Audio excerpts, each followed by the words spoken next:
imani bafowethu, kanti uNgezomchunu nimzondo wangempela yini? Uyazi mina aze ngicabanga ukuthi uNgezomchunu unezitha serious. Mina ngitshela ukuthi nje abantu bamzonda nje lokho kulight njengami nje, mina ngimthandisisi vele uNgezomchunu, kodwa anginayo inzondo le deep lejulile ukuthi ngimfisela into embi. Ngisuke nje ngicasula indlela akhuluma ngayo nangendlela athuka ngayo abantu, kusuke kugcina lapho. Futhi nami bengicabanga lokho ukuthi abantu bamzonda ngaleyo nzondo leyo, abantu abamzonda basuke nje becasula nje ilobo ubhimbi bakhe mayikhuluma.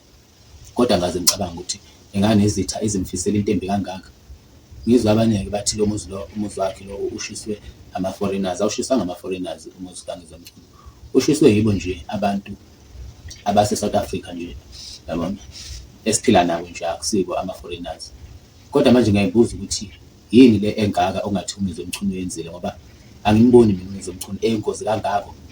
Ngiyacabanga futhi ukuthi ngisho kuthiwa uxabana nomuntu ugcina ngakho nje ukuthi mthuke kugcine lapho, kodwa angiboni ngempela uNgezomchunu ukuthi kungathiwa ufike ezingeni la khona kuthiwa ulimaza abantu. Angicabanga kanjalo. Ibebuhlungu-ke kodwa lento eniyenzile kuNgezomchunu, ngoba bengicabanga ukuthi sonke e-South Africa sesiyam-understand ukuthi umuntu onjani.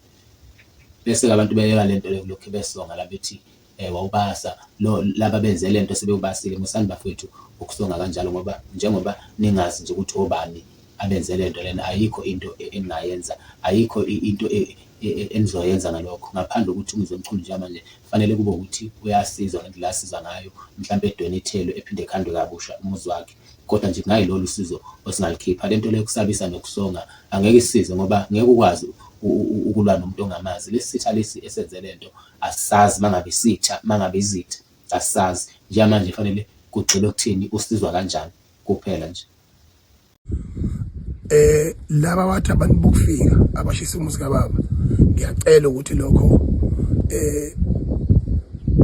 bazi ukuthi mina kangihambisani nakho uqala lokho, noma singalo kanjani abantu bokufika, kodwa ngeke beze bezofika emzini yobaba bethu beyishise. Funa sazi ukuthi inkingi inathi sisodwa singama South Africans.